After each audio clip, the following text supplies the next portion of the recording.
I'm Hailey Featherstone. I'm the co-lighting designer and lighting director for Hans Zimmer Live: The Next Level.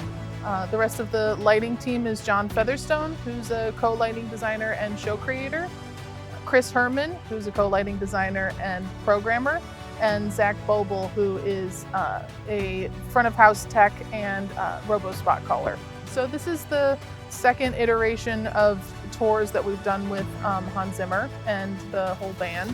The first sort of version of this tour that we did was much more orchestral based, a lot more sort of what you would think of initially when you think of Hans's music. That was the first tour that we were really integrated in on. So we came out kind of like guns blazing on that one. This is a little bit of a different approach, you know, for Hans and the band. They're sort of taking the approach of delving into much more of the electronic side of the music, stuff that is really at the base of Hans's musical career and where he started, and sort of shying away from some of the super strong orchestral undertones for the whole show. For us, it's been really nice because the first time you're not only getting to know the music, but you're getting to know the people who play the music too. This time we have a much deeper relationship, not only with Hans and the band, but also with the music and the context of the music.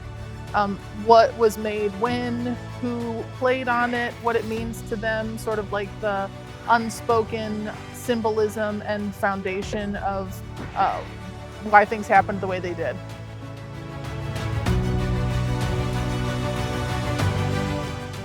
Chris Herman, John Featherstone, and I have been using Depence as a team since R1 came out. We have really integrated into the workflow of everything we do, but particularly for shows and especially for Hans Zimmer. And we continue to rely on it as a way to get done what we need to get done. The biggest thing about it is being able to see how the rig is going to work and how things are going to interact before we have the opportunity to get the rig in the room. You know, this time with this rig in particular, we made a 3D printed model of it so that we could play with it with our hands. And then the next step from there is to play with it in Depence and sort of see what makes sense where and what kind of positions achieve the looks we're going for. And a lot of the times too, I mean, I think everybody is in situations where they have less and less time to do more and more. So we're incredibly reliant on Depence to be able to help us bridge the gap between the short amount of time that we have to get things done and needing to do a show that we execute at like a high caliber.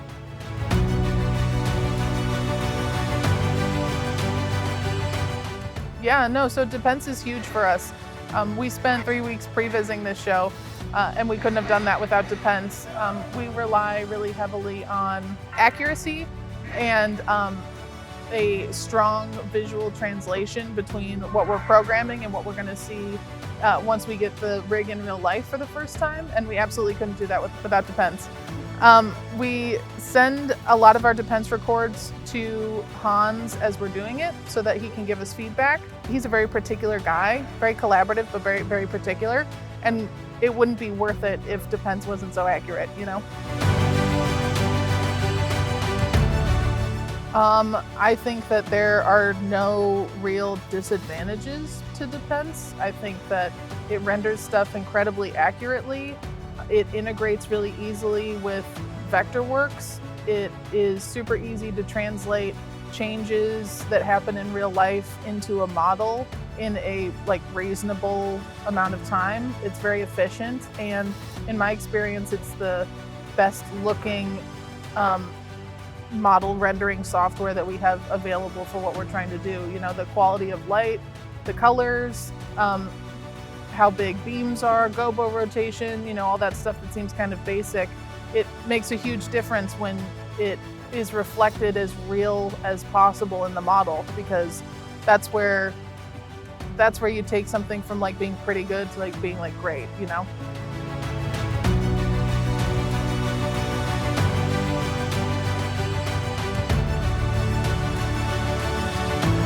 I would say Depence in 3 words is accurate, efficient, and indispensable.